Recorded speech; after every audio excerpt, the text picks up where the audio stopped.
Good morning, Dog Nation. I'm Brandon Adams, and this is DawgNation Daily, the daily podcast for Georgia Bulldogs fans, presented today by Kroger. Happy to have you with us.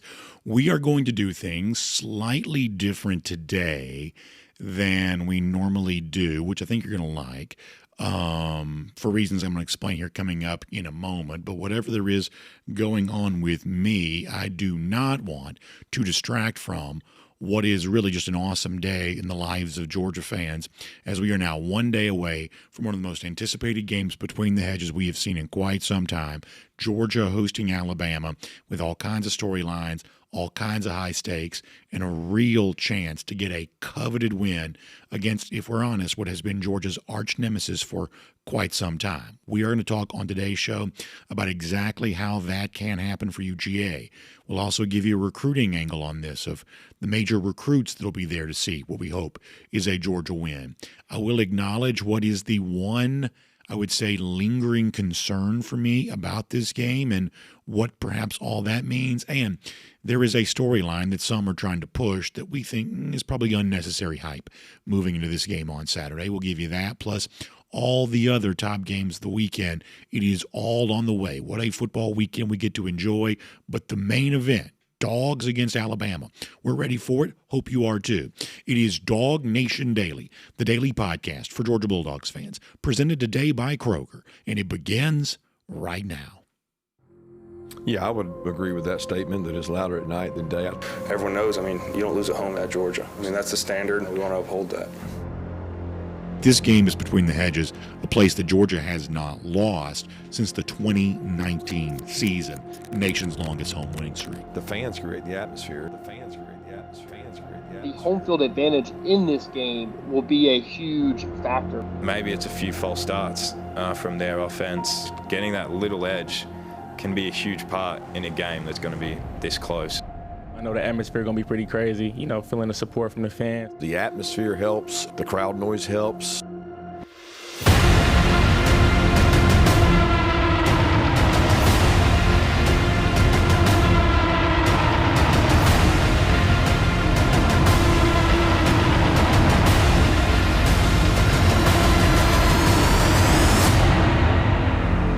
Night games are a little more rowdy.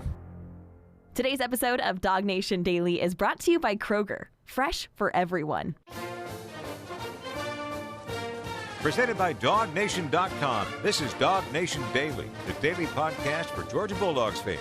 Here's your host, Brandon Adams. Our guy Cody Chaffins does not miss. Awesome video to set the stage for Georgia and Alabama on Saturday. We are fired up and ready to go, and we're going to be all about that here today. Now, let me talk about me for a couple of seconds here, my least favorite topic on this show, and then we'll get into everything you come here for. So, as you can tell, I do not sound very good. As you know, if you're a regular listener or viewer to the program, this has been going on for quite some time. It's just one of those things where I really can't talk louder than this, and it's somewhat acceptable in the quiet of a studio to speak at this volume and everything is fine. When you move into a football weekend where you're not in a controlled environment, when you've got a lot of stuff going on and you're trying to speak over whatever might be happening around you because there's just a natural energy when you're on location for a football game, which is what we're attracted to. It's what we like, but it is hard to speak over it. So much like Georgia's availability report, my availability report for this weekend, no matter how much I might want to pretend otherwise, is going to see me be limited. So very, very quick here, we're going to jump into the show. So that means I'm not doing high school football tonight. I just can't. I just can't speak loudly enough to do the game. I just can't. So I hate to miss, but I'm not going to do it. For tomorrow, for the post-game show, I'm going to make an appearance. I'm going to share some thoughts because I simply would go crazy if I didn't. But I can't carry that thing for the full show. I just can't. I can't speak loudly enough with enough voice command right now to be able to do it. Many of you know I'm already not going to do Monday's edition of DawgNation Daily. I'm going to go back to the doctor, and after Monday, I'm frankly going to do whatever the doctor says. And boy, if you're a praying person, I would ask that you pray for me because this has just been going on too long, and I just can't seem to shake it. So that is the story there on that. but we are as excited as ever. I told you yesterday, the one thing about my voice is it doesn't reflect the excitement that I have. I'm genuinely thrilled about the game on Saturday. So to help me do some heavy lifting here today on this show, we're going to do a little bit of a three-man weave. Now, normally we have Jeff Sentell as a guest on the program. We're obviously going to have him today. But because of the fact that I've become so derelict, I just simply can't speak. We've had Cody Chaffins, for the most part, standing by all week in the event that my voice just stops working. So since he was already standing by, I said, what if we do this? What if we just bring on Jeff the full show? People like him anyway. Bring on Cody Chaffins. Cody's well loved by our audience. And what if we just let them speak some? I'll interact with them. And that way we can have a fun Georgia conversation that that won't put quite as much strain on my voice. We can solve the issue of needing to kind of go out on the week on a strong note. And then after that, we'll see what kind of shape I'm in beyond that. So that's what we're going to do. So let me welcome in both Jeff and Cody to the show here right now. And, Cody, I guess I'll start with you. I know, as I said before, you've been waiting to see what I'm going to be able to do, or let's see if I can find the camera looking to here for a moment. You've been waiting to see what I was going to be able to do. So first of all, thanks for being on standby. Another outstanding hype video. I just really appreciate you being willing to help us step in here under what is, for me anyway, tough circumstances. Yeah, I know it's scary stuff. So happy to do it. Let's don't use the word scary. Let's don't use the word. Well, if we could possibly not use the word. You're asking us to pray right off the bat, right? So, but I do. I mean, it's legit. It's what you do. You're the voice of Dog Nation, and you are the voice that we've all come to expect and respect, and want to know what you're thinking, how you're feeling going into a game weekend. So we all do want to hear from you. I'm totally kidding. Help out a little bit, like I've done. I appreciate you saying that. I'm totally kidding. Yeah, but I do appreciate you saying that. I really do. And Jeff Sentell, the same way for you. Obviously, we have a tendency to have long conversations on Friday anyway, so why not in this case have one just straight off the top of the program here? Brandon, man, thoughts and prayers. You even used the word derelict. I'll be a reporter and quote you accurately. Derelict right now. And, man, we can get some Dog fans on their knees, sending up a prayer to the good man upstairs for those pipes. We need him to celebrate a big Georgia victory this weekend, right? And listen, some people are probably like, well, if BA is going to talk less, then this is the best news I've ever gotten. So there are also, if we're being honest, people on the other side of this too are like, finally, we found a way to get him to shut up if his voice just doesn't work. But I want to talk a little bit here about what I think are the main keys to victory for Georgia. And as a lead into this, I want to talk about what I don't think that it is. I saw an article at CBSSports.com the other day, Jeff, and, it's about Gunnar Stockton, and it's amazing how quickly the narrative changes where all of a sudden now we're hearing, well, maybe Gunnar Stockton could win the Heisman Trophy. And look, I get where that's coming from because if you're the quarterback for Georgia, of course you could. But listen, I'm thankful that Gunnar played well against Tennessee, and I hope that we see a lot more of that kind of thing from Gunnar here this year. But this idea that Georgia needs Gunnar to be Heisman quarterback on Saturday, or that Georgia's hopes this season are pinned on that kind of thing for Gunnar, I think that's a needless level of hype. I think that's an unnecessary storyline. Frankly, I think the game for Georgia against Alabama is about far more than just quarterback. I don't think you want quarterback to be the main thing that you're talking about. And, now that Gunnar, there were plenty of people going into the Tennessee game who didn't think Gunnar was capable of playing a good game. But now that he has played a good game, the fact that they're going to move the goalpost on him and now say, well, it needs to be Heisman Trophy level, or maybe it could be Heisman Trophy level. Jeff, that's not what I want the conversation to be around the Georgia quarterback going into Saturday. Right. I guess I've probably seen Gunnar play more spirited football, winning football, talented football than anybody probably in the Georgia media space. And I just feel all that stuff right now, Brandon, is really too much too soon. It's, the narratives, everybody's going to drum up their narratives. But I think, let's face it, guys, Gunnar's going to play in several more big games. And if he's within 20% one way or the other of what he played, of how he played against Tennessee and Knoxville, and he does that against Ole Miss, he does that against Florida, he does that against Texas, he does that against Auburn, he's just going to be in the conversation because he's on a top 5 team, a team that's in showcase prime time, or major market, everybody's got eyeballs on it games. I think it's a little early for all that right now. I think it's really, when I look at this game, the thing that just blows my mind, and I almost had to, through my research, I had to just basically go back and say, wait a minute, is that right? Like, you look at the numbers of how Alabama isn't running the ball that well and how they're not stopping the run that well. And then I believe this is right. They're 7-5 in their last 12 games. They're not playing well on the road.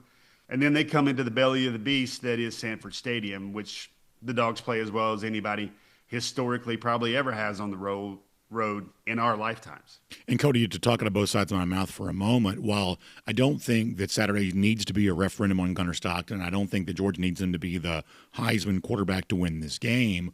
One of the things that we did see against Tennessee, I do want to see replicated here, which is the big expenditures for Georgia over the course of the offseason, really the last couple of off seasons when it comes to adding wide receivers. London Humphreys, Colby Young from a year ago, Zachariah Branch this past offseason. I'm hoping for Noah Thomas on Saturday. Where Georgia has looked to improve its roster by bringing in new players, those guys paid big dividends against Tennessee. So the opposite side of the same coin that I'm saying here is, while I don't want too much made of Gunnar Stockton, Georgia has attempted to upgrade its roster at the wide receiver position, and the fruits of that labor, I do believe, needs to be on display on Saturday. Yeah, when you think about big-time players make big-time plays in big-time games, well, we need the big-time earners to make big-time plays in big-time games. So if you're talking about guys like Colby Young, guys like Zachariah Branch, Noah Thomas, who has not shown what he can do yet this season, that's the moment. And you talk about Heisman quarterbacks. Used to think about a Heisman quarterback. Hey, snap the ball to him, see what he does on this play. That does not need to be what Gunnar Stockton is this week. If it's maybe he picks up 8 yards on a 3rd and 7, like that would be the highlight we need from Gunnar. But the rest of it needs to be, Gunnar running the offense. Kirby Smart said it post-game of Tennessee. He's like, we're not going to be a team that throws it 35, 40 times a game. We're just not. That's not how we're going to win the game. We're going to win the game running the ball. Now, you do want to get it out to the playmakers and let them make some plays, but I think Kirby Smart and Gunnar Stockton and Mike Bowe, the way it has worked this year, Georgia is holding on to the football. Now, we want Gunnar to be on TV a lot because he's taking a lot of snaps because Georgia just keeps hanging on to the football. But we don't need him he doesn't need to play out of his mind for Georgia to win this game. You just need him to get the ball distributed. This is the Gunnar Stockton we talked about in the offseason. Just make the right play. Keep that no interception. Keep that going. But just keep the train on the tracks, get the ball, be the distributor, be the John Stockton, and get the ball out.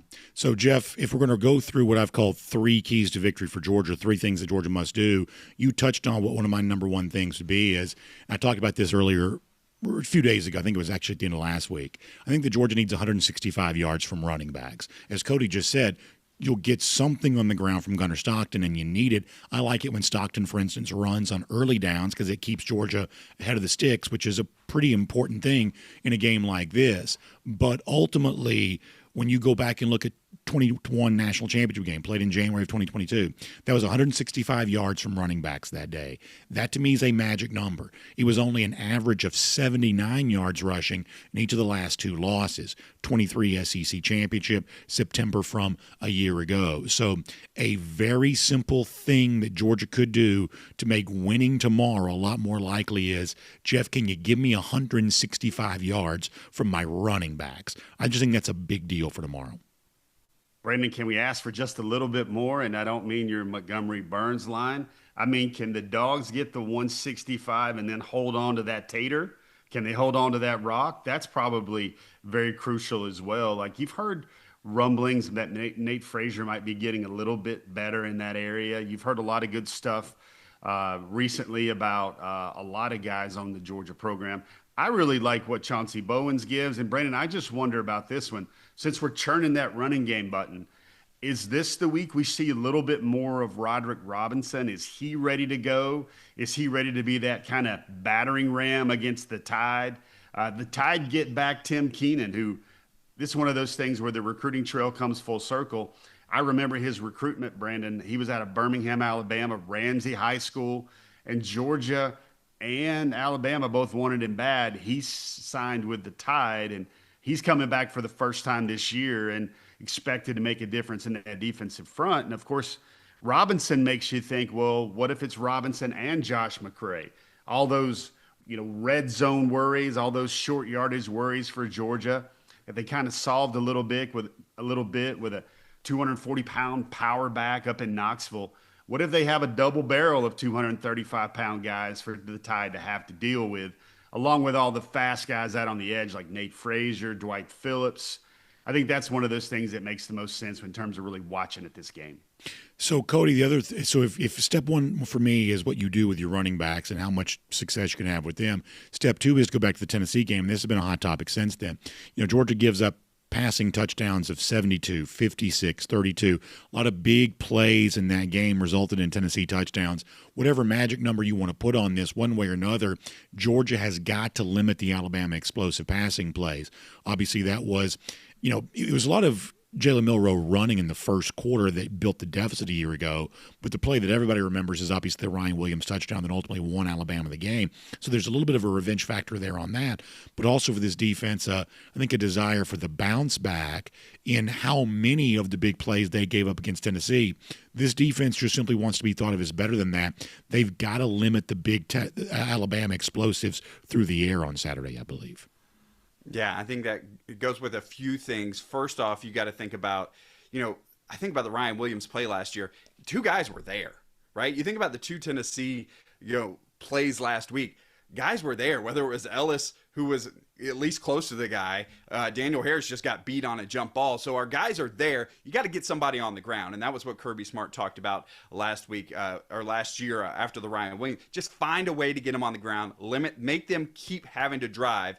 And Tennessee could not do that last week. I think the other part of that, if you're going to limit the explosive plays downfield, to get those plays, Ty Simpson's got to sit back there and throw it, right? So he's got to have a little time. So I think if you can get that pass rush going, and part of that will be the crowd noise. The crowd noise is going to give a 0.1, 0.2 second edge to Georgia's rushers. That's what they need at this point because they haven't been able to get home so far this year. If they can get a little bit of extra right there and collapse the pocket, then the deep play becomes much, much tougher, and he has to start checking the ball down a little bit. So I do think it's two things. It's winning that one-on-one ball, and Kirby Smart was well aware of it. He talked about it this week. Those guys in that room are well aware of it.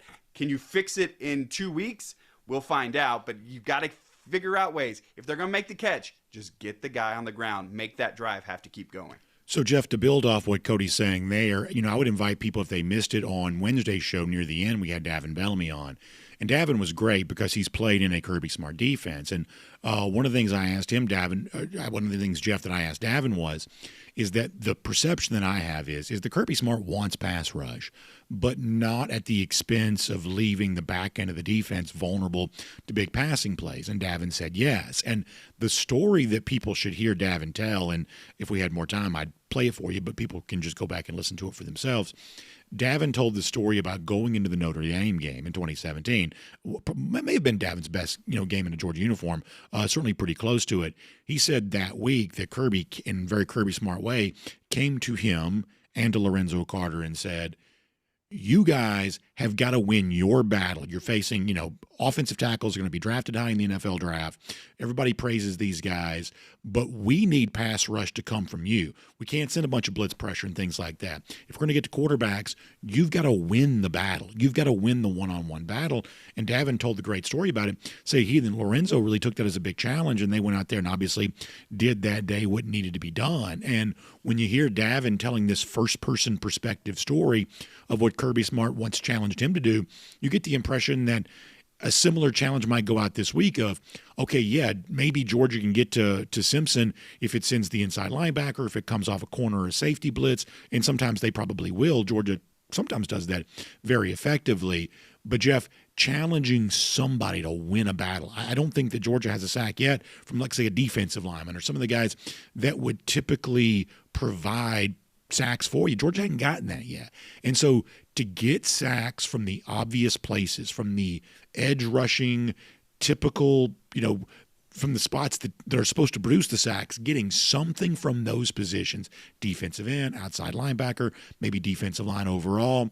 I do think that is my third, I would say, crucial point for Georgia is they've got to get some conventional pass rush going. You can sprinkle in some pressure with inside linebackers and secondary if you want to, but traditional edge rushing types or defensive lineman types completely blowing up the pocket, you've got to get pass rush on Saturday coming from some of those guys in a way that thus far this season Georgia just really hasn't done.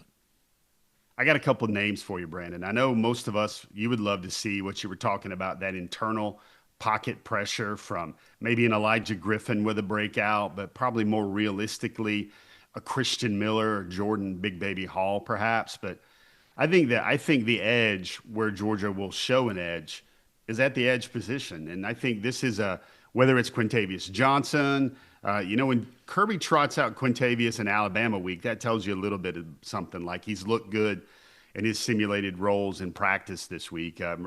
Everybody on this panel knows a lot about high school football in Georgia. Quintavious is 6'4.5", 6'5", about 255 now. He was a high school quarterback at Mays coming in and scored a lot of touchdowns as a running quarterback, so he's a great athlete. I think this might be a Mendoza game. I think this might be, frankly, I'm just going to cut right to the chase. I think this has all the potential to be that Chris Cole, hello national college football scene game, because this thought has drifted through my mind a couple of times this year already. He's probably Georgia's best pass rusher right now. The stats say that with his 2 sacks. But he's also probably their best pass defender from anybody inside the box. And you're talking about a very versatile player like that in Chris Cole. And, so smart, never made a B in high school, wants to be Dr. Cole 25 years from now, and maybe he's made a ton of money in the NFL. But this is a game where everybody looks at that and goes, Chris Cole was special, and we knew it that game. I love it. I mean, and listen, if I had my wish list, he may be the guy at the top of that wish list for me, Jeff, in terms of who could have that kind of performance tomorrow. I think that's great. We got more with Cody and Jeff here coming up. Let me take a second to introduce the show real quick, though. My name's Brandon Adams, and this is at least a version of DawgNation Daily, the daily podcast for Georgia Bulldogs fans, presented by Kroger, and a very good version at that. Getting extended time with both Cody and Jeff today, doing some of the heavy lifting for me. My loud mouth, not quite as loud as it often is. So getting some good help from them today, and certainly appreciative of all of that. Also, we appreciate our friends at Kroger who make it all possible for you there, too. You're getting ready for one of the biggest tailgates of the season tomorrow. Kroger, a great resource for you as you do all of that. Chips, drinks, snacks, everything else in between. You want to make it a great experience. Our friends at Kroger give you a chance to do all of that. You can go online, Kroger.com/football, and find out all the great recipe options and savings opportunities and the tailgate supplies. Don't forget the plates, the napkins, things like that, because it never fails. No matter how good the tailgate is, it always seems like, hey, maybe we could have had a few more napkins, a little more in the way of paper towels or trash bags or those little sundry type things that just make the tailgate experience everything it could be. Obviously, a great chance to do that at your local Kroger, too. So the food on the grill, drinks in the cooler, everything else in between, including the plates, the napkins, and all the supplies. Kroger's got you covered on all of that. Great to have them as a part of the show today. So I'll be in Athens tomorrow, as I said before, just not in my normal full role. Kaylee Manziel going to help us out with the post-game show tomorrow. Rodrigo Blankenship going to be at the UGA bookstore, so still come by and see us. I may wave more so than speak, but I'll be happy to see you. And obviously, we hope all of this is going to be so much easier if we're just talking about a big Georgia victory at that point in time. Then, the whatever my voice is doing, not going to be quite as big of a deal if that's the case. Just got to try to find a way to get that big Georgia victory, and hopefully that will be the case there on Saturday. Then I'll be gone on Monday, and then I don't know. Hopefully after that everything's fine, and this ends up just being something that hopefully it's okay. But boy, it's been kind of a tricky situation here just for a little bit. So we will see on all of that. Now, before we're done, it's the regular recruiting stuff that we always do with Jeff, and we'll give you final thoughts on what is really, and if you're not going to the game on Saturday and you're just going to be sitting at home, this is one of the great weekends for watching football that we've probably seen. I mean, this is, at least in a while, this is a very, very deep football weekend, and we are very excited about that. But before we get into any of that, though, let's get ready to go around the DawgHouse here today, presented by Zagoria Law. We'll bring Cody and Jeff back in this conversation, and I want to set up what I believe is my number one concern for Saturday. I want to try to explain it this way. And let me give you a couple of conflicting pieces of information for a moment. I saw where, some of y'all know who Josh Pate is, I saw where Josh had said that according to, I think it's FanDuel, he was citing, based on his people that work there, that Georgia is among the two most bet sides of the week. Georgia minus 2.5, that along with Oregon plus 3.5. I believe Josh said this week that those are the two most bet sides so far this week, according to, I believe it was FanDuel that he cited on that, which on the one hand sounds like, okay, the public's backing Georgia. But Cody, here is what my concern is, and this is the thing that I can't quite shake, is that a number that's floated between 2.5, there's been some 3, maybe you even saw 3.5 to begin the week. The truth is, back in the summer when the look-ahead lines and the lines were first posted, Georgia was a 4-point favorite against Alabama. Now they are less of a favorite than they were when the season began, which sometimes happen. That happened with Georgia and Tennessee 2 weeks ago. But there's one big difference between this and previous instances where maybe that's happened, certainly the most recent instance. Alabama was a 2-touchdown favorite in excess of that week 1 against Florida State. Lost badly, looked ill-prepared on the road, and because of that, the prevailing opinion of Alabama that now exists has been far diminished from where it was at the beginning of the season, when there were some people picking Alabama to win the national championship, picking them to win the SEC. Almost everyone would have had Alabama as a playoff team, and all that stuff could still happen, of course. One loss doesn't change that. But in a situation in which, for most people in the public, the opinion they have of Alabama has been downgraded because it lost badly to a team that only won twice a year ago. The fact that Georgia is less of a favorite now against Alabama than it would have been before Alabama took this week 1 loss. What this speaks to, and I hope that I'm making myself clear on this, what this speaks to is a skepticism about Georgia that is real. Now, the skepticism may be wrong. The people who've doubted Georgia may be proven wrong. Georgia doubters have been proven wrong before. But there is, baked into the cake, floating in the atmosphere, however you want to say it, there is just a prevailing strain of, are we sure about Georgia? Are we sure this Georgia team is good enough? And I don't mean that in the same way that we sometimes pull bulletin board material and kind of make enemies out of Georgia critics. In this particular case, that's not what I'm talking about. There is a healthy skepticism of Georgia that you notice, I think, unmistakably when you view the way in which the gambling markets move on Georgia. And I at least have to take that seriously. What do you think about that? I think part of it is that so many people watch Georgia-Tennessee. We saw the numbers, right, in the most watched game 2 weeks ago. And everybody watched that game, said, oh, Georgia should have lost that game. Kirby Smart half admitted as much in his post-game press conference. So I think a lot of people think Georgia's beatable, and they hadn't thought that about Georgia for a while. And the fact that they can see there is some vulnerability. Georgia gives up over 40 points. Is this a team that could be beat? I think that's where the questions are. It is funny that the skepticism is still there, yet at the same time, there's more answers and more confidence in Gunnar Stockton than we've seen since the offseason. So the offensive side hasn't changed, but the defensive side. And my guess is that people see Georgia as beatable because Tennessee missed that field goal late in the game, and everybody saw that they could have been beaten. So that's my guess to that. I think maybe some of it is the Georgia-Alabama, the streak and the numbers and the 1-9 in the last 10 and all those things. And people have watched a lot of those games, and they've seen a lot of Alabama beat Georgia over the years. There's been a lot of people pick Georgia and lost money against Alabama over the last few years. That could be part of it too. But to me, it's because so many eyeballs. We're used to seeing that 2021 defense kind of Georgia. And when they saw Tennessee almost beat them, maybe that's where the skepticism comes in. I saw Mike in our YouTube comment section says this may be related to the fact that Alabama always beats Georgia. I can tell you that that's going to factor into a lot of the media conversation. That does not factor in the point spread. The point spread does not care what happened in the 2021 SEC championship game or the 2017 national championship game. I can tell you right now that it's not a factor in this point spread. It's just not. Jeff, let me tell you what I think it might be. And officially, my pick is Georgia to win.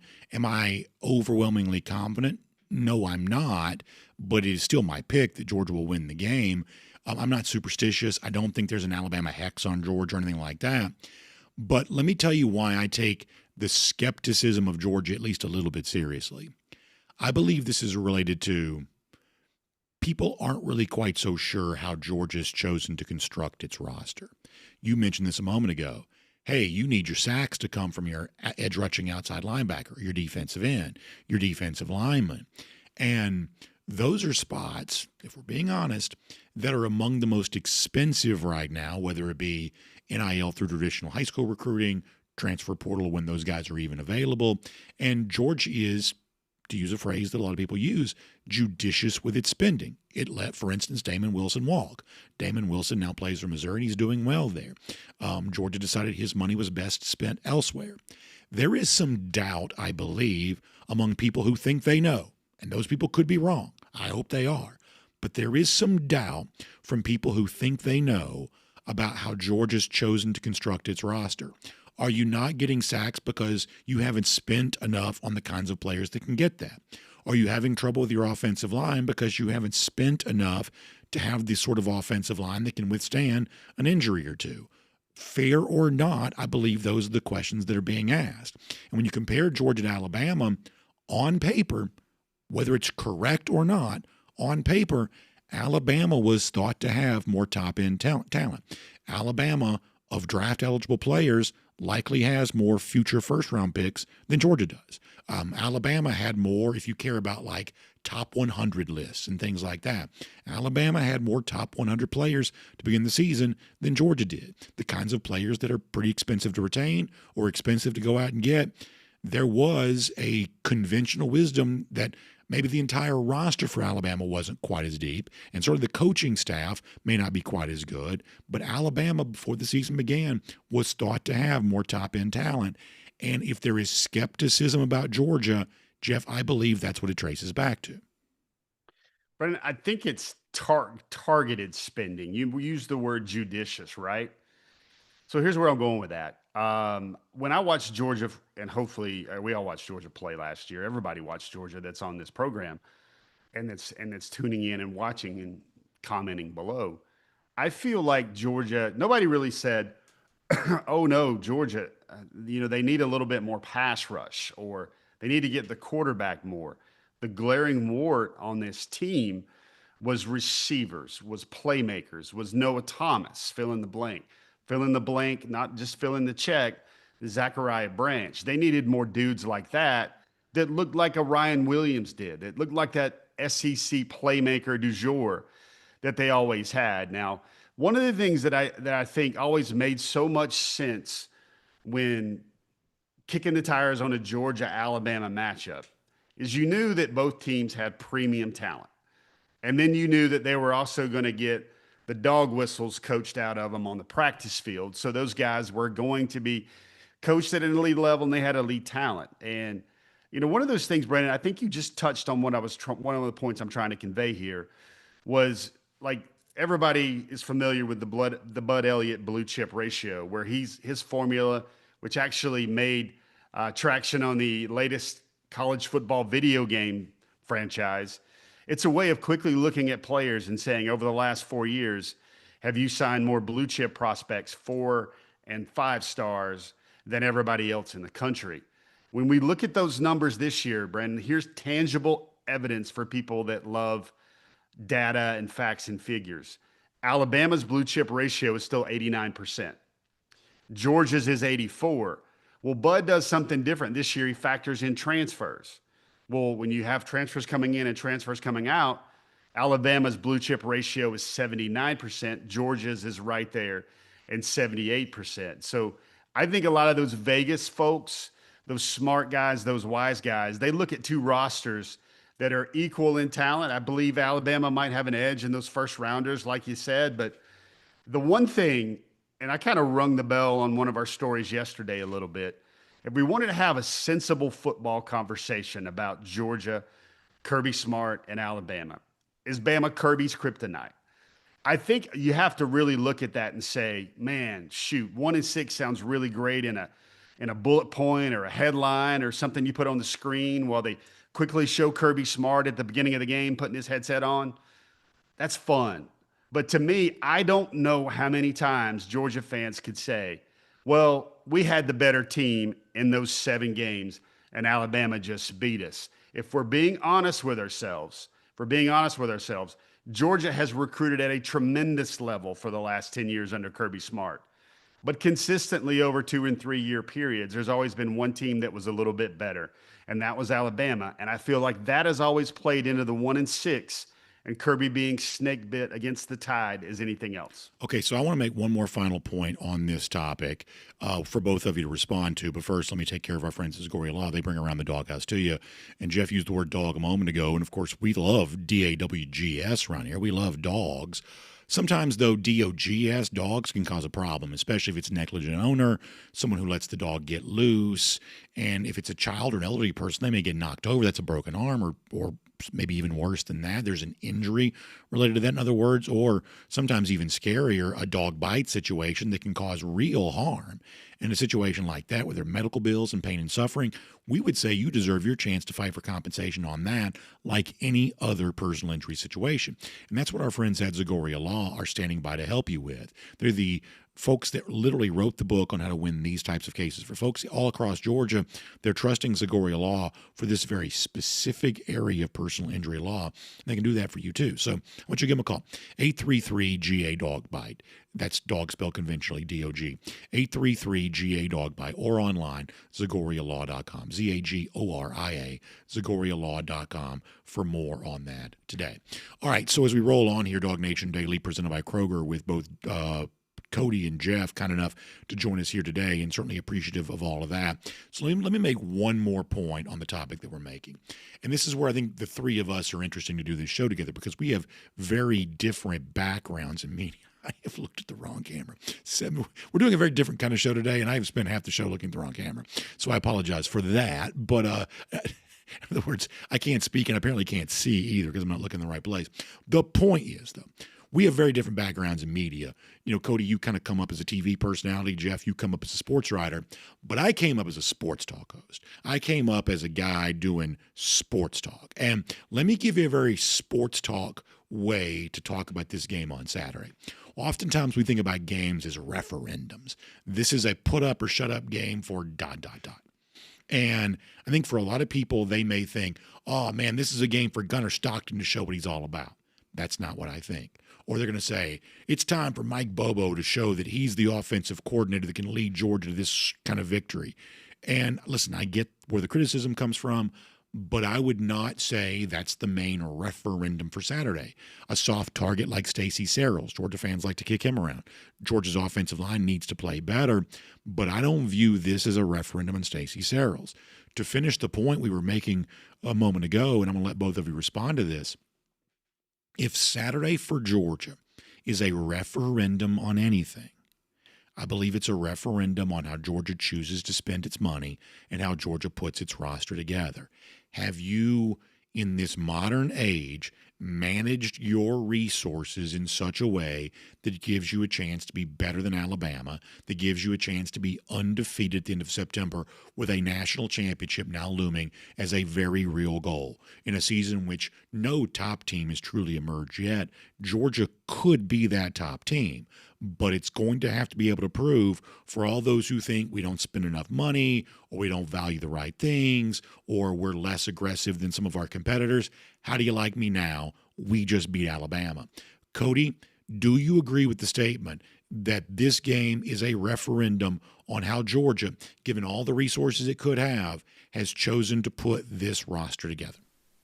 I think if they lose, I'm not questioning how Kirby Smart. So I would say no, not a referendum on that. But I do think it will go towards proving your point. Kirby Smart believes that developing and the way he can coach people up, maybe he doesn't have to spend like other programs do to get guys to convince them to come. He is selling this NFL future for Georgia. I think the NFL future is still going to be there for guys on this roster, and it's still, like Jeff said, you're still hovering around 80% on the blue chip ratio. I think there is a referendum. I think possibly if Alabama comes out and scores a bunch of points, Glenn Schumann still hadn't beat Alabama. I'm worried about, is this Georgia defense what it once was? If they go out and give up 40 again this week, that's a big question mark for me. If there's a referendum for me, I don't know if it's on a roster building as much. And and I think Cody brings up some good points, Jeff. And certainly it's not a full and final condemnation if Georgia were to lose, nor is it a full and complete proclamation if Georgia were to win. But this is, I think, the more appropriate way to look at this of, well, if you're not getting sacks, do you not have the kinds of players that can actually create the sacks for you? Or if you're not dominant on the offensive line, do you not have enough dominant offensive linemen? If you're not getting explosive plays offensively, do you not have enough of the kinds of players that can create that? That's one of the things that I think that we'll measure. And I expect Georgia to win the game. When they do, as Cody said, Kirby's valuing of development and locker room chemistry and all the things that we know that matters to Kirby, he can say, hey, my way of doing things was once again proven true, the way that his ways have been proven true so frequently in the past. But if this is not a Georgia win, then the thing that I'm going to put in the spotlight is, do you have enough elite talent at the premium positions? Because that's ultimately, I believe, in college ball right now, what decides this sort of thing. Brandon, let me tell you the way I view this. And this is kind of as a storyteller. And what I want you to do here is walk down the road with me about a little bit of pop culture. I think about, example, I have kids, teenage kids, and we've recently watched the Superman movies together, right? And as a writer, as a storyteller, I always think to myself, how hard it must be to tell the story around Superman, because you've always got to create something, because Superman's supposed to be all powerful. He's supposed to be the baddest guy around, right? So they always create something, whether it's kryptonite or clones or what have you, to make him come down to earth a little bit, to make him beatable, to make him vulnerable. I think that's what you always see with those national narratives with Georgia. They've won so much. They've been at the top so much. It is kind of a tired storyline to say, oh, great, here's Georgia. They're one of the top 5 teams again. People are not supposed to beat them. And I think Alabama kind of stands there as the foil. But at the same time, they're always trying to find ways of how Georgia may not be good enough this year, because they have been really dominant, especially under Kirby Smart, for a very long time now. You can go all the way back to 2021, and that is true dominance. Winning conferences even in a down year, beating the upstart new face of the SEC in a down year last year in Texas, not once but twice. They always poke fun at the quarterbacks. I think that's what a lot of people see with Georgia. They're inventing things that maybe bring them back to the field a little bit, try to put a governor on Georgia a little bit. Now, the spending referendum, that's what I look at. If Georgia's quarterback plays bad, they're going to go, well, Georgia is paying a discount price for quarterback, and that's about to change during the Jared Curtis era, whenever that starts up. Or they never really prioritize wide receivers. And you see Georgia still spending a lot on some select defensive linemen, especially Elijah Griffin. But I think when people look at Georgia, they're looking at ways to make them feel more interesting than just the 800-pound gorilla lurking around the top tiers, the top floors of college football.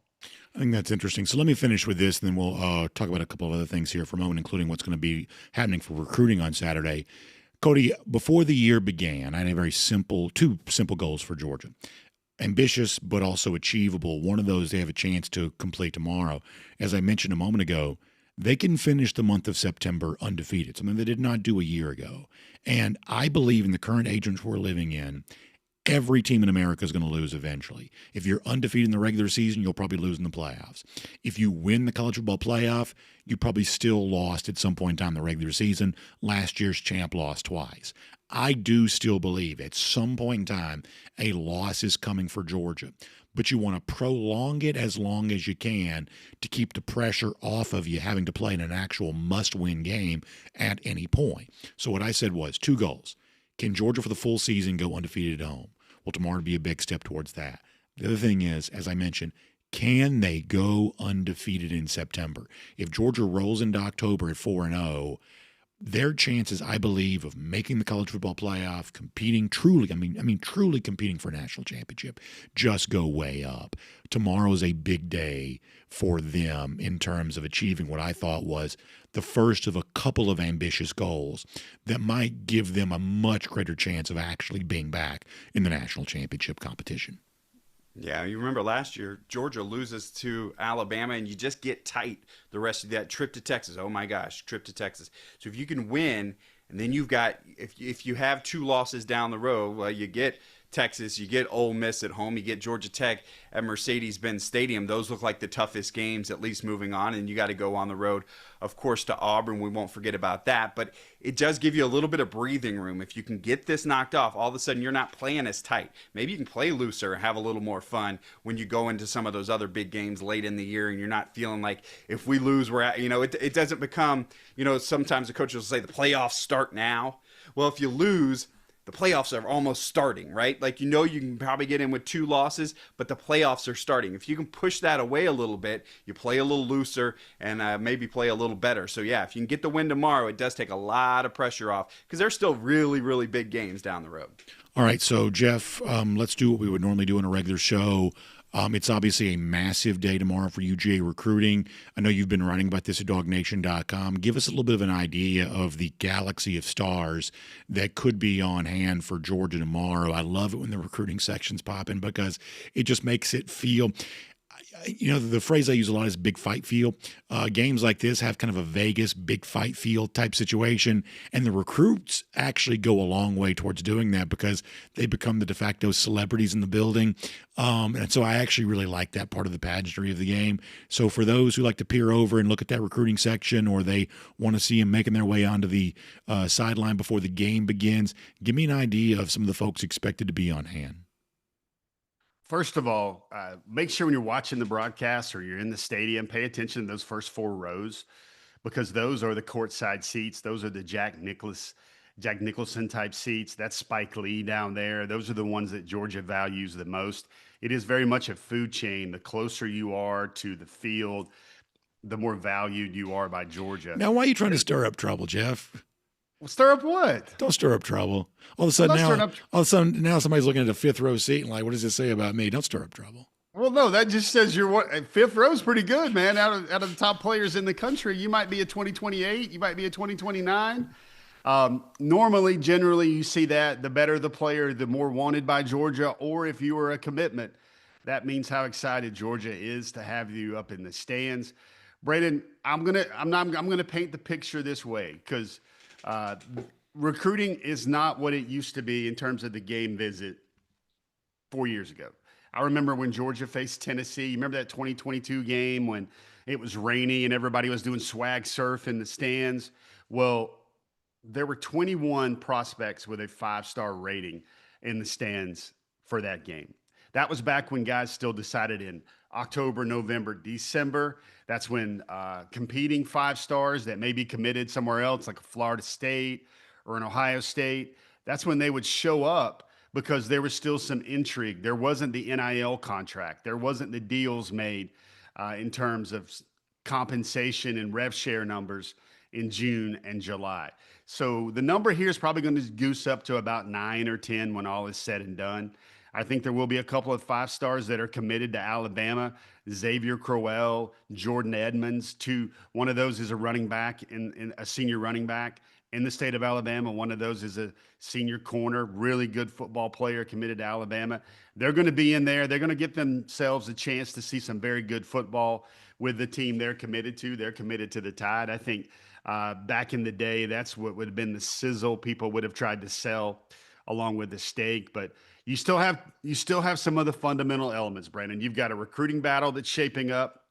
Jared Jade Dowdy, a offensive tackle out of Banneker High School, who's put on 60 pounds since his junior year. Now he's 6'6", 300 plus. Georgia likes him. Alabama likes him. I feel, my personal opinion, there's a slight lean for him to Alabama because he's got a lot of roll tiders in his family and in his circle. That's something to pay attention to. And also, you've got to flip watch a little bit. Georgia has a longstanding commitment in Corey Howard out of Valdosta, but Alabama's knocking on the door. They're saying, hey, man, we're losing a lot of DLs next year. Not as many. We're losing a lot more than Georgia. Depth chart looks better over here. And he's listening. He took a visit to Alabama for, I believe, Louisiana Monroe earlier this year. He's going back next month for the Alabama-Tennessee game. So he's listening. This is a good way for Georgia to play some defense on his commitment by putting up a big number and playing very well in front of his very own eyes at Sanford Stadium on Saturday. All right, looking forward to all that, Jeff. And as I said before, people can read more about that at DawgNation.com. All right, let's transition to cruising around the SEC, courtesy of Royal Caribbean. And tell you what, let's don't do music today on that. I will remind you, though, that if you like to hear Jeff, Cody, and me talking about what's going on with Georgia football and hanging out, we would invite you to do this with us when it comes to our DawgNation cruise. Cody was a part of his first DawgNation cruise last year. Jeff and I have been on all the DawgNation cruises and just sort of sitting here chopping it up and talking about Georgia football on Utopia of the Seas. That's what it's all about, and hundreds of Georgia fans join us to do it. We would invite you to do the same thing with us this upcoming April. Honestly, it's one of the proudest moments for me as a host of DawgNation Daily, the fact that we're able to kind of take so many people into the Bahamas and have a great experience like this. So I want to invite you to be a part of it or experience your own Royal Caribbean Cruise vacation sometime here as we roll through 2025 into 2026. Jessica Slater can help you with that. Give her a call, 770-718-9147. That's 770-718-9147. You can also email her, jslater@dreamvacations.com. All right, let me give y'all a couple of thoughts here on the final games for this weekend. First of all, let's talk about LSU going to Ole Miss. This is one of my favorite rivalries in the SEC of the secondary nature. Obviously the Egg Bowl is the primary rivalry for Ole Miss with Mississippi State. Their number 2 rival. And I love the fact that the SEC has so many, what you think of as these number 2 rivals. The Magnolia Bowl, I think, is an awesome rivalry. I think Oxford's going to be popping for this game on Saturday. Ole Miss is actually a slight favorite in this spot, despite the weirdness with their quarterback injury situation. But I do not think the Rebels are the right side here. Cody or Jeff, do either of you remember what happened in 2022 when Ole Miss kind of found itself near the end of the season with a little bit of a tailspin? Does anybody remember when that happened? And does anybody perhaps remember behind the scenes what might have been going on that perhaps caused that to happen? Jeff, your eyebrows raise. Do you remember what was going on for Ole Miss late 2022 that Rebels fans certainly remembered and Rebels fans were not happy about at the time? Brandon, are you talking about back channel wheeling and dealing in terms of the coaching search, man? Is that what you're talking That's about? exactly what I'm talking about. There was certainly reason to believe that Lane Kiffin had his eye on Auburn, Alabama, as they were looking to replace Brian Arson. Eventually, Hugh Freeze would get that job. For a while, Lane Kiffin thought it might be him. And while he was thinking about the Auburn job, he apparently wasn't thinking about Ole Miss at all because the Rebels played horribly throughout the rest of that season. Cody, have you noticed this week the rumors that seem to be popping up about the desire of Florida boosters to have Lane Kiffin be their next coach? If that's true, that's all I need to know. Kiffin's eye is not on the ball. He's not thinking at all about this game against LSU, which is probably the better team anyway.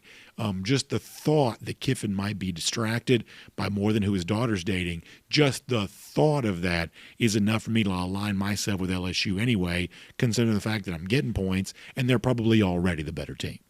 Yeah, Rebels are always going to have trouble stopping them. They can put up points, but can they stop LSU's offense will be the question for you. So, yeah, I think you're onto something there. It was interesting to me, 56.5, I think, is the over-under.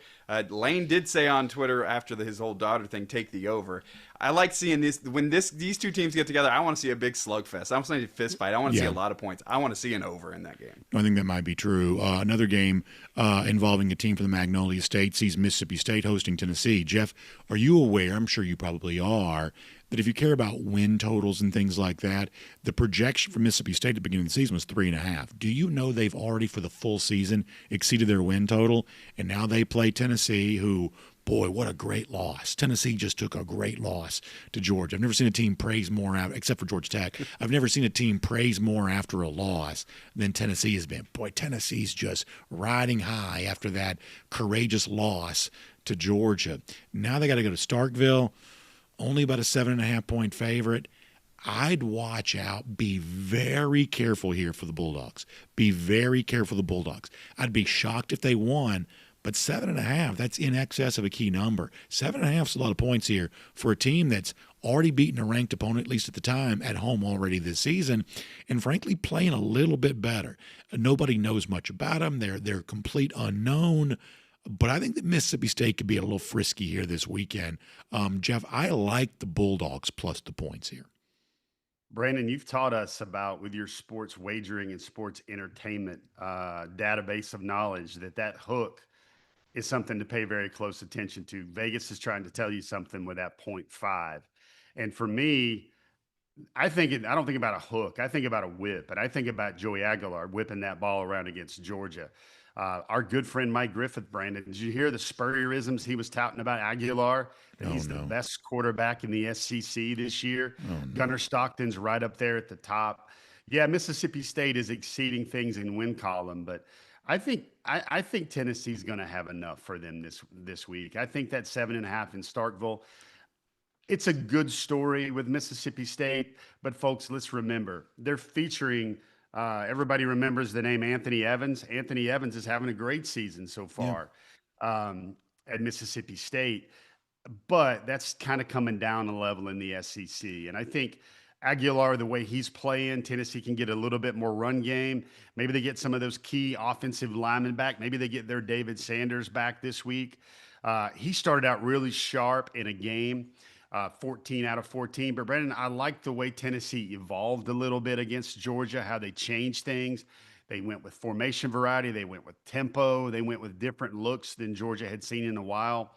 I think Tennessee is looking to tell the country that moral victory behind them, they're going to be good enough to put down some rising momentum teams like what's happening in Starkville. All right, let me give you one final game here, and I don't know if y'all have heard. I've got a little bit of a voice issue going on. I don't know if I made mention of that or not, but it did prevent me from being on Go with the Flow this week, the show that I love hosting with our guy Dari Peiro. And because of that, I had to submit my picks in written form. For the very first time in Go with the Flow official pick history, I have to confess, normally I have a deep conviction about every pick that I make. In total confession, I don't 100% remember who I picked in the Texas A&M Auburn game, and Cody, let me explain why here for a moment. One of the things that I hate is if I get something wrong, I then go into a little bit of a tailspin where I can't decide, do I want to stick to my guns and double down on my original opinion, or do I want to reverse course and say, okay, new information, let me alter my point of view? Texas A&M is an example of that for me. When it comes to A&M, I had been skeptical of them before the season began, but they went on, won the game against Notre Dame. They appear to be better than I thought they were. Auburn was a team that I was relatively high on at the beginning of the year, especially compared to the market, for those who like to talk that way.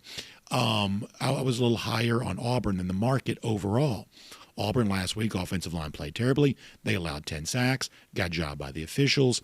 And now a team that I was relatively high on that still, now I think they are justified in being angry, but you saw John Cohen, the athletic director, he dropped a statement last night about the bad officiating. They won't let this go, which is, I get it. I think they were deeply wronged, but at some point in time, you got to focus on the new game. So you've got this team I was high on, been proven wrong on that. Team that I was low on, been proven wrong on that. You've got Auburn on the road for a second straight week, which I typically hate.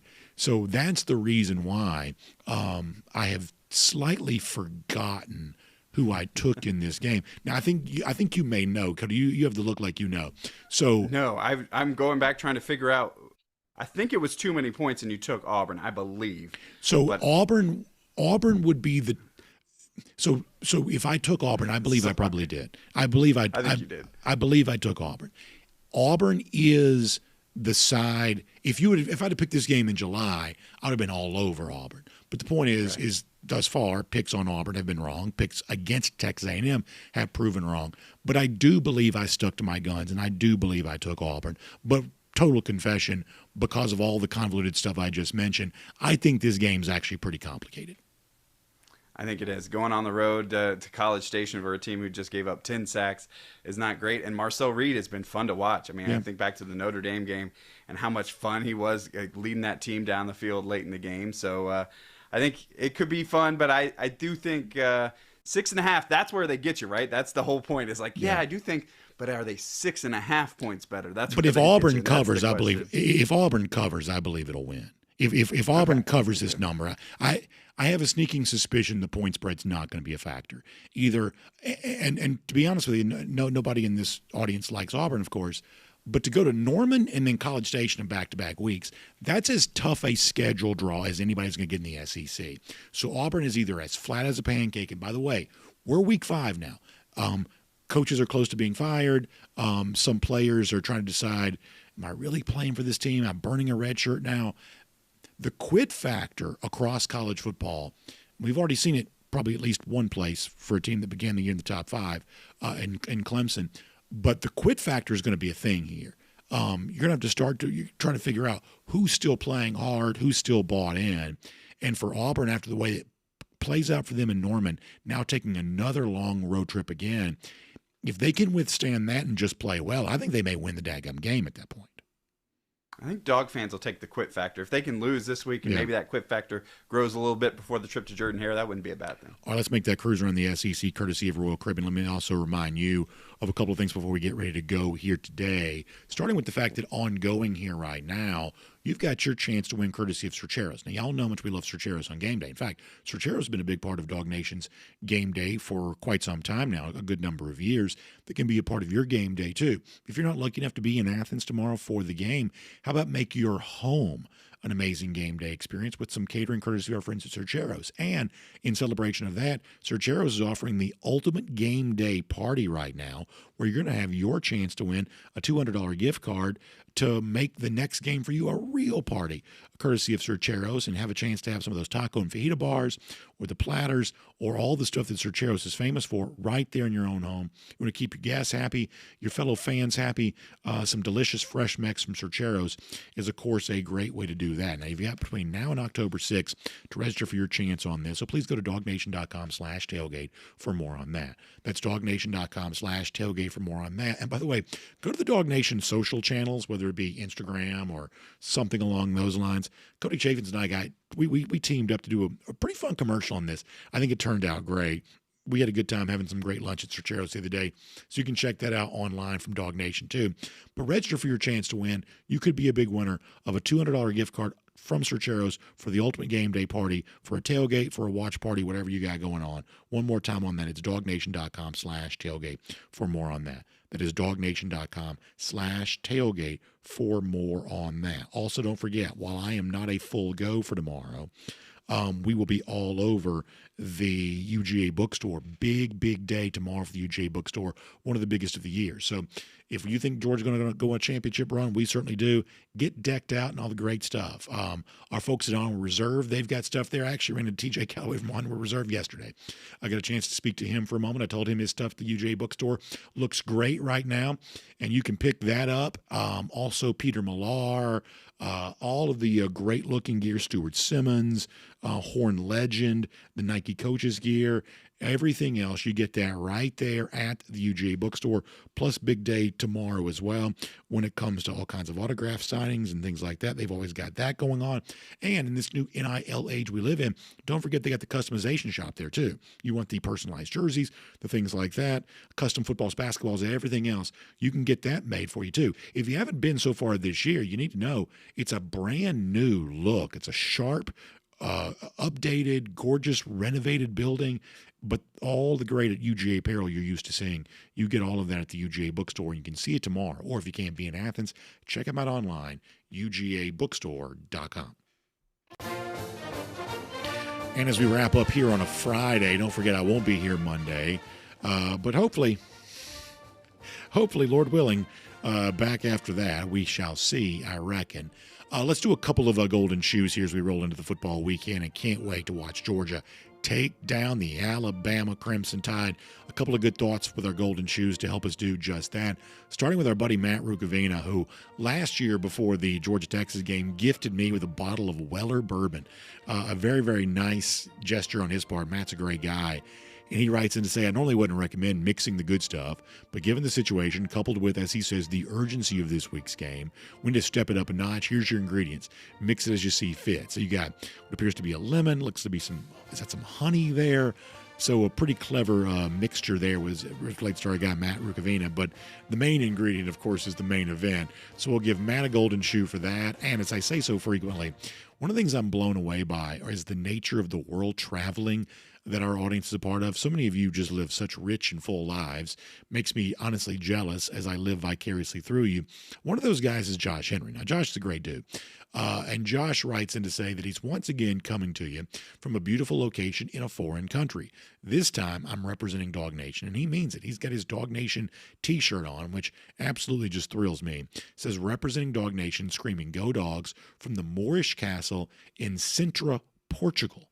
How about that? A little Portuguese version of DawgNation. You love that. He gives you a hashtag #GoDogs, hashtag #BeatBama, hashtag DawgNation, and most importantly, hashtag Golden Shoe. Josh, that's awesome to see. You'll never know how much that means to me. The fact that the DawgNation logo has been spread all over the world by great folks like Josh, who's done this for us before. Really, really appreciate all of that. Thank you very much. Our attention's on Alabama, but in a few weeks' time, we'll also be thinking about those lousy, stinking Gators, whether Billy Napier's coaching there or not. About 1,784 days, which, by the way, means tomorrow that the Gator header update will be at 1,785 in celebration of the founding of the University of Georgia. Pretty good day for that to be true. Either way, enjoy the game. Keep a good thought. Dog is going to get the win. My voice is going to get better, and we got a really happy run through the fall after that. We'll talk to you very soon. DawgNation Daily, presented by Kroger. And on video, time now for the R.S. Andrews Cool Down. R.S. Andrews, the one you turn to for your air conditioning, heating, plumbing, and electric needs. They show up on time. They do the work that's promised, the price that's promised. You can trust them on that. So a couple of things here. First of all, Georgia coach Mike White just coming out. He gets a contract extension through 2031 after making the NCAA tournament last year. We gave you picks on some of the SEC games a moment ago. Official picks from the rest of our crew coming up for Penn State, Oregon. The one thing I will say about that game is, in a year in which we really haven't found our prevailing storylines yet, the winner of that game has to be taken seriously as a very, very strong national championship contender. These types of wins, that's what Penn State's not gotten. If they get it even at home, you got to give them credit. Oregon, albeit against lesser competition, has maybe been pound for pound the most dominant team in America thus far. If they follow that up with a road win at Penn State, it could be really on for them. So the crew will give you their picks. I like Oregon, and frankly, I don't think it's going to be close. But we'll see if that turns out to be right. Now, also, because I'm not going to be here on Monday, because I've got a little bit of a help, we're going to bring back Cody and Jeff. And because I haven't done this all week, I'm actually going to take like 5 minutes worth of comments just to say hello to the audience. And then after that, I'm going to say goodbye to you, at least for a day, and hopefully not much longer than that. So let me go to YouTube first, and we'll run through a couple of these with Cody and Jeff. By the way, big hand to both of them for being willing to hang out and do this for us here today. Spencer Clark says, Dogs got to win in the trenches. And Jeff, I think it's almost as simple as that. Running game and defense. That's what Georgia said it wanted to get better at before the season began. And as Spencer points out, listen, Alabama's offensive line is gigantic. It's a very big offensive line. And in the past, that offensive line for Bama has gotten to the second level against Georgia. Bama historically has run the ball pretty well against Georgia sometimes. Negating that on Saturday is a big deal. And whether it's Glover Gaston, Gaston Hughley, Glover Hughley, some version of that triumvirate on the right side of the offensive line, Georgia's got to find five who can play together, and it's got to hold it down better than it did against Tennessee. If the Georgia offensive line plays against Bama like it did against Tennessee, I don't believe Georgia wins on Saturday. I think the crucial factor there, Brandon, is probably the run game. I'm of the opinion, I've known Dontrell Glover for a long time. I've listened to coaches that go up against him, how violent he is, Brandon. Most people in the broadcast probably don't know this, but Glover was actually flagged in a high school football game, and the official came over to the Langston Hughes sideline and said, "He's blocking too hard, coach. He's being too aggressive." True story. I have it on video. It's on my X feed right now. I think this is a matchup he relishes the chance to be dominant in. He was a 4-year starter at one of the best programs in the state of Georgia at Langston Hughes. Same thing goes for his guy, Bo Hughley, whether it's Uni that comes in, maybe not in pass pro, but maybe as a run blocker. There's a lot of ways that line can be shaped. Do they kick out Gaston to the right tackle? Moving forward with Ernest Green. And guys, I got to say this about Ernest. People don't know this. They just know lineup reports. They just know basically, starter out, in out. There is nobody, I feel, on the Georgia football team that is lamenting or hating the fact that he can't go this week, more so than Ernest Green III. We can make a joke that says Gunnar Stockton would sure love to have Ernest Green there as well. But this is a guy, he's battling some things. He hasn't been quite healthy. But does everybody remember his first starting season when he was the left tackle at Georgia, 2023, how excellent he was there? That's when I feel like we saw the best of Ernest Green. I know Ernest would want to help his guys right now to be a part of all this, to be up for it. And I know it's news, tackle out, not healthy, who's the next man up? But this is a guy that really loves Georgia. I believe he could have left Georgia for more money a couple of times in his career, and he stuck around so he can play in games like this. That's what comes to my mind a little bit with everything going on with Ernest. But Brandon, I got one question to ask you. This has been on my mind all broadcast. And you know how I think our best broadcasts are always kind of like casual, and Sure. they're always like a couple of friends, like, Sure. hanging out at the tailgate or whatever, just maybe going over to the cooler. So this feels like, I was trying to think about this during our show. This is like your great buddy at the tailgate, and he's injured his beverage hand. This is what it feels like, Brandon, going into the Alabama game with the pipes. Oh, yeah. With the pipes letting him down. So I got to know, and this is somewhat tongue-in-cheek, kind of fun that we always have. I need to know, Brandon, on the record, did you make a deal with a supernatural power where you left your voice on the altar so the Dogs could get by Alabama this weekend? Well, I certainly wish that I would have the ability to do that. And as you allude to, if I had earned this voice because of what I imbibed or how much I yelled, if I came in here on Monday sounding like this because of how hard I got after it, tailgate into game time, listen, I would take that as a well-earned battle scar at that point in time. If only that were the case. I do a little blurb for our newsletter every morning. I did write in there last night it was published this morning that I need for everybody on Monday to sound like I sound right now. That's what I need. And, whatever you got to do to help get yourself there, as Kirby said, getting prepared all day long. We're going to trust you to do that responsibly, but also be ready to go when the game time begins. But Cody, if I sounded like this because of a well-earned full day of hardcore tailgating and then cheering at the game, I would take that as a good thing as opposed to what it actually more is. Yeah, sometimes when you're a grown-up, you get embarrassed if you have an injury, right? Like if you've twisted your ankle playing softball or whatever, it's just like, oh, man, I broke my arm doing whatever, going skiing or whatever. This would be a point of pride, though. You wouldn't be embarrassed about that. Yeah, if you rolled in to work on Monday, yeah, I was in Athens on Saturday night. It was a good night. I think that is definitely a badge of honor you could wear if that was the case, and I can attest it. My thought was, was it Brandon over the edge of that riverboat shouting at the Vol Navy last week? It was not that, but yeah, hopefully get healed up. And I do think, yeah, everybody should sound like Brandon on Saturday night. DT says the voice sounds like bourbon and cigars to my crowd. But the problem is if you go online, and maybe you should, maybe you shouldn't, honestly, your mileage may vary on that. Like the one thing that every website says is if you're dealing with, laryngitis, whatever this is no alcohol, no smoke. That's like the one, like, so, it's like, like the old timers, not that the DT's an old timer, but the old timers will say, a little brown liquor, little cigar smoke, you'll be cleared right up. But like I guess the newfangled medical advice is like the one thing that every website says is no smoke, no brown liquor, no alcohol basically. So it's kind of funny how that changes. Cody, also saw our friend Tennille in the YouTube comment section mention that she had a prescription that she had to pay for the other day, and the cost that she got rang up for was $33.18. Folks will remember that as a magic number. That's the total that Georgia, the scoring total that Georgia beat Alabama by back in the 21 national championship game. So if we're in the idea of good omens and things like that, that's certainly about as close to that as I believe you're going to get. Yeah, we'll take all of that. I love the good omens.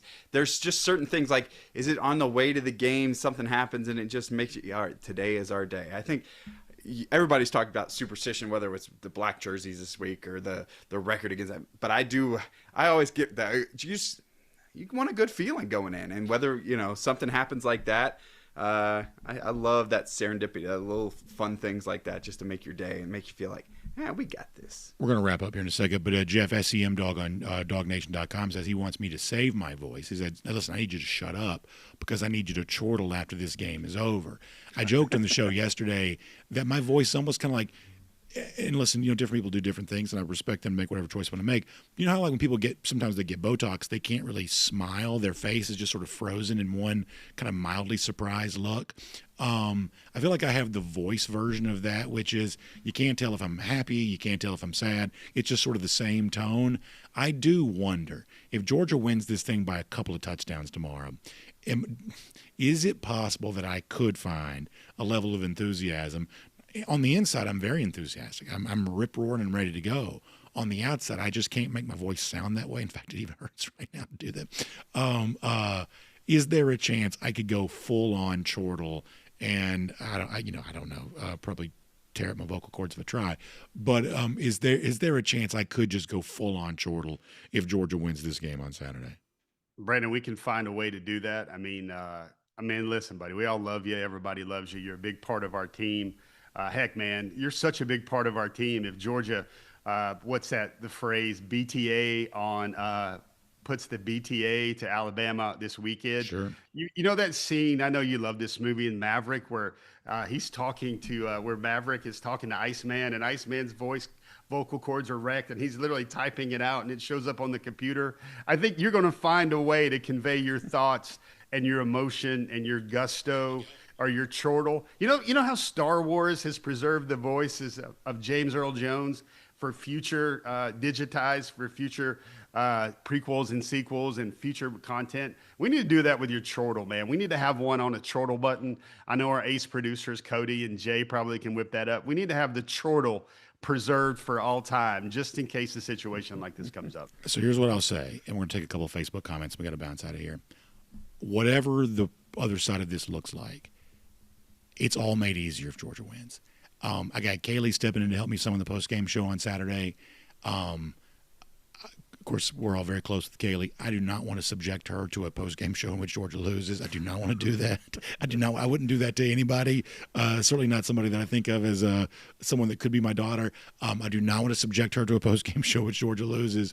And whatever I'm dealing with and trying to get back to full health. Once again, if it's 4-0 going into October, still undefeated, everybody's in a great mood and everybody's tolerating the whatever.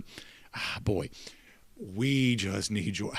If I had the choice of Georgia can win or my voice can clear up, I'm going to take a Georgia win right now more than anything because the quality of life is actually, I think, impacted by a Georgia win more so than it is whatever this prolonged laryngitis is. All right, let's do a couple of Facebooks. We're going to go. I'm looking on Facebook. Archie Hughes says, need to open with the flea flicker. Do you, Georgia, it doesn't seem like we go with very many trick plays. Not that flea flicker's super trick play, but you like the idea of a trick play. Well, you know what that is? That's the throwback to the Mississippi State game in 2017. Yeah. And honestly, if Georgia did that, like I was watching this video of Michael Kay. Michael Kay's dealt with voice issues, famous Yankees television broadcaster. You're talking about when he was coming back, he was worried about home run calls. And I'm not calling the game. I'll just be sitting in the press box. But if Georgia did execute a flea flicker a la Jake Fromm to Terry Godwin the first play of the game, Boy, I'll tell you what, if my vocal cords are hanging by a string at that point in time, that might be enough to completely unravel that thread. So a lot of us remember how that game started in 2017. That would certainly be a good one if that was the case. Well, your YouTube algorithm's going to be pretty strange now with Michael K and voice problems are involved. Yeah, that's good. Yeah, that's a good point. All right, Cody, you got anything else on Facebook you want to read before we go? I've got them pulled up here too. Scott Gentry, very nice words. I appreciate that. Scores. Yeah, hey, Brandon, let's manifest some positivity here, not just for your voice, but for the dogs. I know you love a little media narrative, spin the dial, spin the wheel game. What will they say about Georgia if Georgia comes out of this one with something like 31-7? What do you think the national folks will say about Georgia after that? So I don't care about this. Most Georgia fans are very, very adamant that they don't care. But I do believe if Georgia wins this game on Saturday, there's a very strong possibility that you're looking at Georgia making a move back towards the top of the rankings where it becomes conceivable that Georgia, given all the skepticism once existed, they could be, for instance, number one team in the country when the first playoff rankings come out or something along those lines. That Jeff, I've been saying this a lot throughout the week, is that nationally, and I love college football. I love Georgia football in particular, but I love college football broadly speaking. And for those of us who like to follow the sport, we don't have a narrative yet. The preseason number one, Texas, hasn't really looked like it. The team that beat Texas, I mean, there are a lot of people who think Ohio State could lose at Washington. Keep this in mind. And we got to get off the air, but keep this in mind.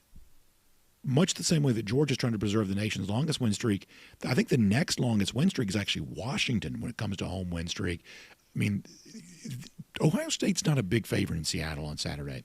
A lot of people don't think Ohio State's going to win. So you got the defending champ, the preseason number one. There's some skepticism of them. We talked about doubt of Georgia. So right now, I don't think people really know, well, who is the best team really? The winner of the Penn State-Oregon game is going to get a lot of that, and maybe even more so than Georgia would. But if Georgia does beat Alabama, keeping in mind that its two last games would have been road win at Tennessee, home win against Alabama, if that were to happen, then at least for a little while, Georgia becomes, I would say, the big story in college football, along with the winner of that Penn State-Oregon game. Georgia fans don't even really crave that. I think I care about that more than some Georgia fans do because I live in a media world. Georgia fans don't live as media-centric life as I do, so therefore they don't worry about that quite as much, I don't think.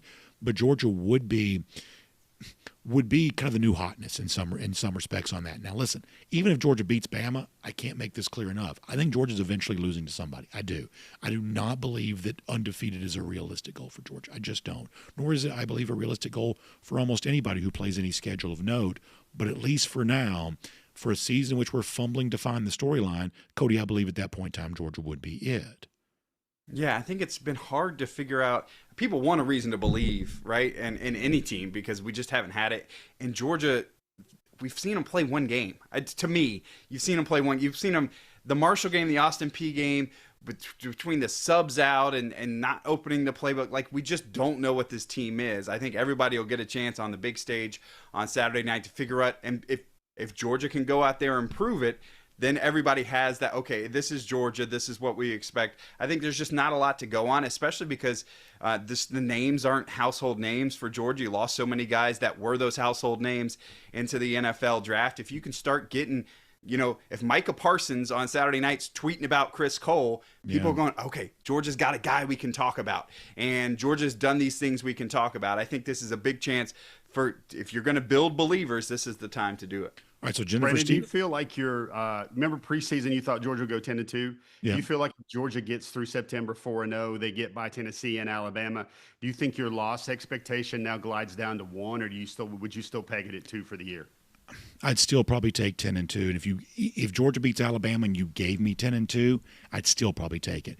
11-1 becomes more of a possibility. You're right about that, but I think you need to be undefeated in September to go 10-2. I'm just telling you, this is a very hard schedule in a way that I don't think has been properly cataloged. But obviously, if you do get through September, you've won 2 of your losable games, so the likelihood of you going 11-1 is at least gone up some. But if you're doing like, rudimentary base there, you're still more likely to go 10-2 than go 11-1, even with all of that. All right. So Jennifer Stevenson Fleming asked the question that's going to close us here today. It's who basically has the big game for Georgia on Saturday. Now, you both at different times, Jeff during the broadcast, Cody during the cool down, have mentioned Chris Cole. So let's take Cole off the board and assume that he's on the list. Chris Cole is a guy that folks have circled as maybe a big-time player for Georgia tomorrow. Jeff, give me another name of a single player for Georgia that you think comes up big here. Zach Branch on offense and Dalen Everett on defense. Those are pretty clear in my mind. Those guys need to play well. I don't know if there's a script for a Georgia win if Everett doesn't have a good game defensively. All right, so there you go. Asked for one. Jeff, of course, gave two, but nonetheless. Said it quick though. Cody, how about for you? If I offered you the chance to answer Jennifer's question with one, who would your name be? I would say Colby Young. I think this guy's motivated after the way last year ended. I think he's proven himself this year, and now with so much focus on Zachariah Branch, I think it'll help him out with opportunities. I'd love to see Colby Young have a big game. Okay, I've talked all week about, hey, run the ball and play defense and all that kind of stuff, and yet when I have my chance to give an answer, Jeff gave a wide receiver, Cody gave a wide receiver. I have a sneaking suspicion about Noah Thomas. Listen, everything that I've heard about Noah Thomas is that Georgia really likes him. And he did more in the Tennessee game than people realize, because when you draw penalties, that doesn't show up in the stat sheet, but he did it. I just have a sneaking suspicion, I should say, about Noah Thomas on Saturday. All right, in a moment, we're going to give the full picks for our entire panel, minus me, for the big one involving Oregon and Penn State. That is coming up. Let me first, though, to both Jeff and Cody, say thank you very much for helping me out today. Honestly, I could not have gotten through this without y'all. I really appreciate that. Cody was standing by to do the show. Jeff, of course, an extended guest appearance here today. Really appreciate that. I'll see you both in Athens tomorrow. Maybe not quite my normal self, but I know that Georgia fans will be better than they've ever been. Cody, awesome highlight video to get us started in all of this here today. Really appreciate that. These are the moments that we live for. And even if I can't be everything I want to be, I'm glad that everybody else is in full throat for this. What a great moment. Thanks for talking about with us. Guys, I really appreciate both of you. Anytime. Happy to do it. We'll see you tomorrow. Yeah, looking Put him forward. on the prayer list, everybody. Put BA on the prayer list. Hashtag pray for BA. For sure. That is indeed the case. Thank you all both very much. All right. So now speaking and of... now as a part of the R.S. Andrews cool down here on DawgNation Daily, this is a glimpse of our Wednesday night show. It's Go With The Flow presented by R.S. Andrews, where we bet against the spreads of the biggest games in college football of the week. Of course, it's all of us DawgNation insiders, myself, Mike Griffith, Jeff Sentell, Connor Riley, Cody Chaffins, who has been reading for the part of Brandon Adams this week, and then none of it would be possible without Dari Payro of R.S. Andrews. Had a really good week last week. We'll see if he can continue it. To check out the full show, you can go to our DawgNation YouTube page, but we leave a really big game for this R.S. Andrews cool down. This one is going to be Oregon traveling to Penn State. Both teams undefeated. Penn State coming off of the bye. Oregon absolutely just dominating teams. However, against the spread as an away team, 0-1. Penn State, very similar to Georgia, however, has not covered so far this year. Mike Griffith, this is a really big game, probably the biggest one apart from Georgia and Alabama. Kick us off with your pick for Oregon at Penn State. Yeah, I really think a lot of Dan Lanning in Oregon, and I still think that they're a championship contender and a playoff team, but something's telling me Penn State. You know, I feel like Penn State has some pretty decent returning production, and when they played last year, this was a one-score game. So Penn State at home early. I'm going to take the Lions. I'm going to lay the points. All right, so Mike zicked that he zagged, but he's going to take Penn State at the end of the day. Jeff Sentell, what about you? Wow. I wish I could run to the pay window a little bit on this one. I believe everybody's got great sentiments about Dan Lanning, of course. Everybody knows the past history with James Franklin. Here's what I believe in. I believe in Oregon right now averaging almost 6.9 yards per carry. I believe in Dante Moore with 11 touchdowns and 1 interception. I saw him a couple years ago at the All-American Games. I predicted a very bright future for what I saw, And I think some of those golden moments for Oregon and the Ducks come this week. I can't help but make this pick with a little chest, remembering in the playoffs last year that Drew Allar did not complete a single pass to one of his receivers. Mix all that up at a bowl, and I like Oregon by at least 10 points in this one. So typically when we get to Connor Riley, he's the one that I usually have no idea what he's going to do. But this is actually probably the one time ever I know exactly what Connor is going to do or has to do with him having Penn State going to the playoffs, potentially being the national champion. So I hope you don't surprise me here. I feel really good about Connor taking Penn State in this instance. I'm borderline shocked that I was not going to be the only person picking Penn State and that Mike joined me on what will be the correct side in this game. I know Kaylee has no faith in James Franklin. I know Brandon has no faith in James Franklin. I'm glad to see Jeff at least lived up to his end of the bargain and sticking with Oregon. I don't know if Mike can ever make that quack-related pun for not backing his Ducks here. So I'm going to take Penn State. Look, they say on a neutral field that these teams would be even. Penn State, I think, is the better team. I think this game means more to them than it does to Oregon. Oregon has a very easy schedule the rest of the way. I think they're going to get in the playoff regardless of what happens to them. I think this is a game Penn State knows they need to win. I think it's a game they know they need to play well in. I'd like this a lot better at 2.5 than 3.5, but just given I think everyone in the world is going to be on Oregon in this game, I think that makes me feel a little bit better about what Penn State can do. So give me Penn State here, minus 3.5 points. Usually when it comes to things, I try to stray away from the norm, but I am happy to be with every single person in the world on this pick. If you have ever watched anything that I have ever done here at DawgNation, you know that I am not a James Franklin believer. I never have been. Frankly, I don't know if I ever will be, and that's because he hasn't done anything to prove me wrong. In big games, he just can't seem to somehow pull away with the victory. So until I see a Penn State team that can actually come out victorious against a ranked, important team, I'm always going to fade Penn State. So the easiest pick of the week for me, give me the Oregon Ducks. Cody, is Brandon Adams going to go with me and Jeff or Mike and Connor in this case? Yeah, as I'm filling in for Brandon this week, picking his games, he gave me the list, and on the list, it probably has to do with what Connor said, not a believer in James Franklin. He said if Oregon's going – he would pick a money line, but he'll take the points. Thank you very much. He is on the Oregon Ducks. All right, Dari, that puts the flow on the side of Oregon. What are you going to do with your pick here? Yeah, I've been burned by Franklin. You know, last year I took him a couple times where they should have won these games. There were, I believe, the better team on the field. I think he's not that good of a coach in game in these type of environments. All the data points to that. It's not just my subjective opinion on that. He is 4-20 against top 10 ranked teams. That's awful. It's trash. It gets worse. He's also 1-15 if they're ranked in the top 5. This is, guess what? A top 5 team coming there.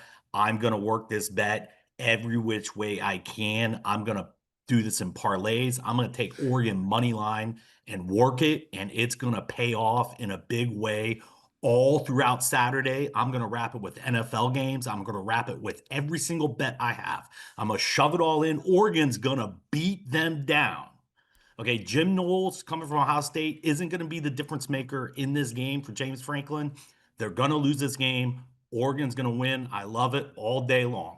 Dari with the fire and the passion. Yeah, I think there's an old saying somewhere. It's like, fool me once, shame on James Franklin. Fool me twice, shame on me. So I feel like we are on the right side of this pick. Now this is the part in the show where you get a little bit of creative freedom. This is the best bets. You can do anything that you want with it. You can provide as many as you would like. Mike Griffith, I feel like you've had a pretty good year with your best bets. What are you going to give us this week?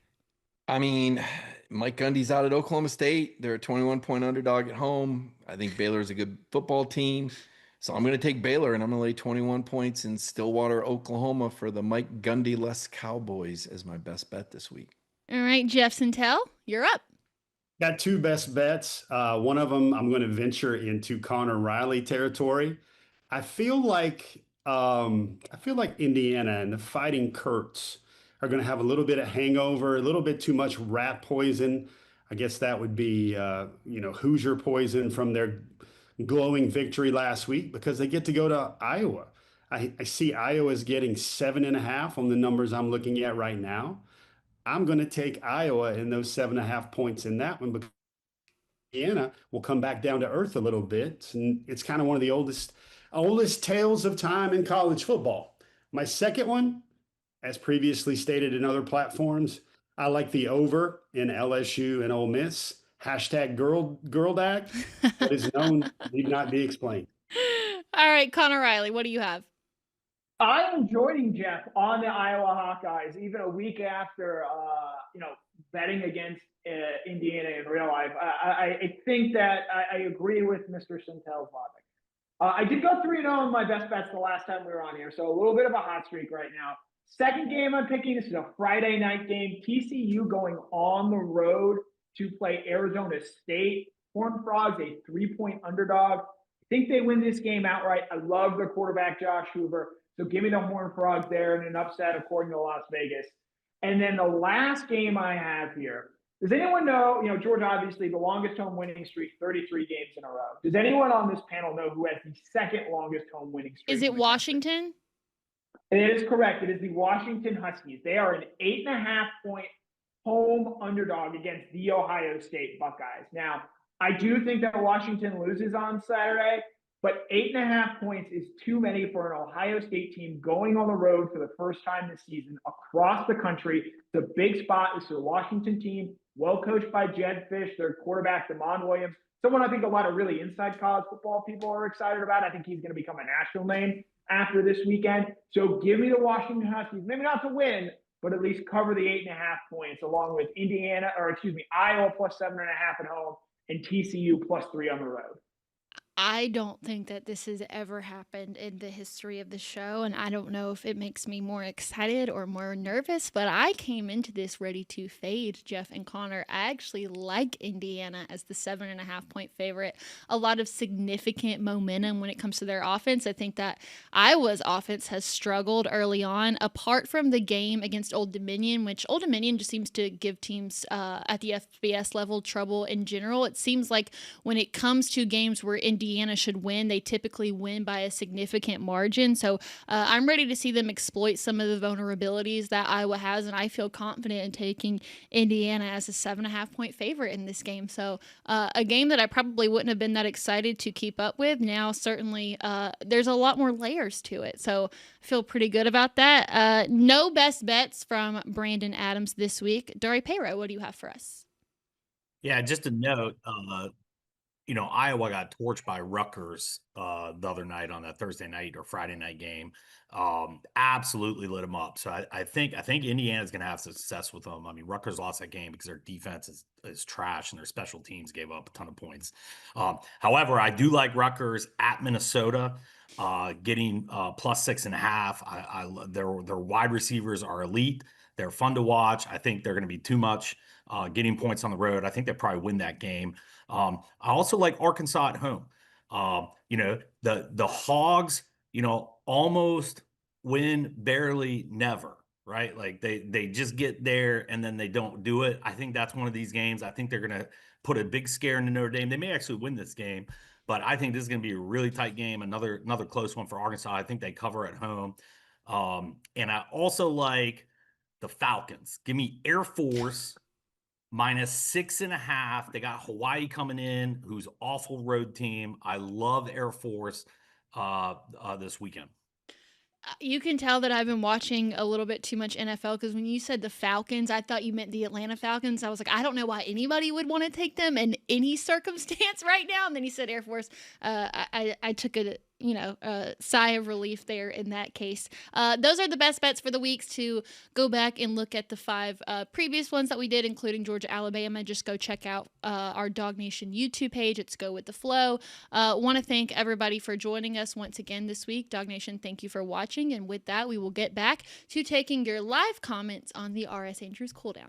Good stuff, Kaylee. Certainly appreciate that. By the way, Kaylee going to help us out tomorrow a little bit with the DawgNation postgame show. And like I said, I really need Georgia to win because I do not want to feed her to a pit of wolves tomorrow if Georgia somehow does not. But honestly, we don't think that's going to be an issue. Georgia's going to win the game, and Georgia's going to be 4-0, and my voice is going to be clear, and all this is just going to be a distant memory in a few weeks. One of those things we laughed about. So good stuff. Hey, in all seriousness, many of you have been very kind to me as I have dealt with this. I do not miss work lightly at all. I just hate it. I can't stand it. I'm not doing high school football tonight. I'm going to be sitting at home, and while I'll be happy to be with my family, I'll be miserable because I don't like to miss work. I just don't like to. It's just one of those things. I just like to do my job. I enjoy my work. I like to do my job.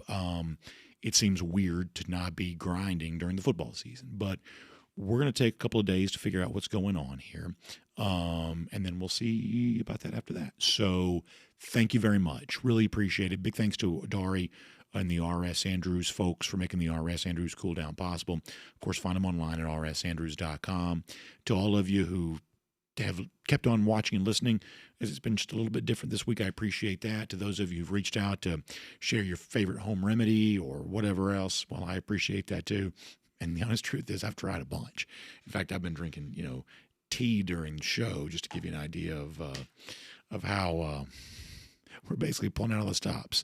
And listen, we're also certainly in anticipation of good news coming on that front very soon too. So